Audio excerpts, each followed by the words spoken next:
Hi, I'm Joshua Scott, the owner and primary instructor of Osage Combatives. With over 10 years of full-time law enforcement in the military, as a federal agent, state trooper, county sheriff, and municipal law enforcement officer, I've seen my fair share of incidents involving force.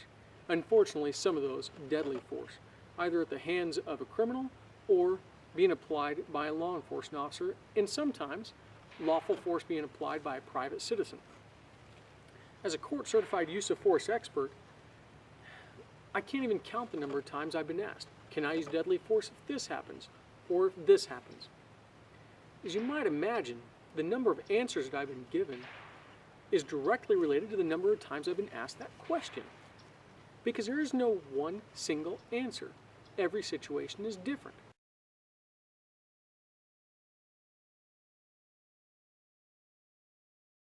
If we can accept that we can use force up to and including deadly force to defend ourselves and others against unlawful force that would be a danger of death or serious physical injury, then we just have to look at what I refer to, and is commonly referred to as means, opportunity, and intent.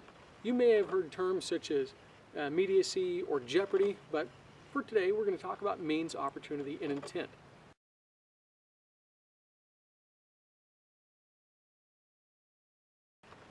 Generally, if the person has a means, opportunity, and intent to do you or death or serious physical injury, or a third party, you are justified in using force up to and including deadly force.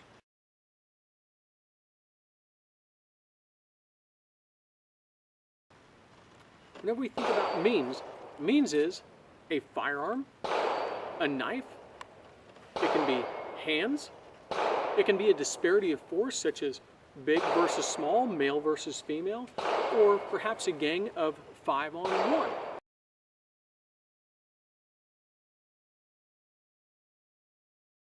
In order to apply deadly force, the opportunity has to exist. That means right here, right now.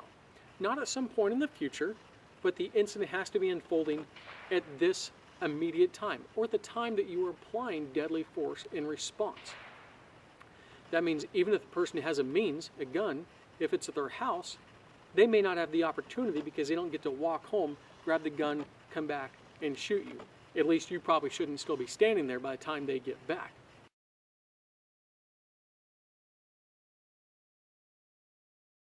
So how do we determine intent? Well, we may have to make rational inferences based upon their words and their conduct. Okay? We've already said that they had the gun. We already said they're here, right now. If we can articulate based upon what they're saying and what they're doing, that we have a reasonable belief that we or another person that we are protecting is in jeopardy of death or serious physical injury, then we've met the standard for intent. Okay? It's like saying this. If I have a person standing right here in front of me, they see that I have the means, they see that I have the opportunity, I'm in front of them. The only reason they don't get to shoot me is because I don't have the intent.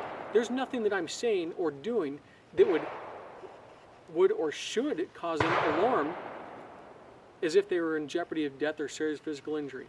Now, if I take some type of an overt action, I'm going to kill you, perhaps make a motion towards my weapon, then yes, by all means, now they can describe that I not only have the means and the opportunity, but they can also describe, based upon my behavior and what I'm saying, that I have the intent to do them death or serious physical injury.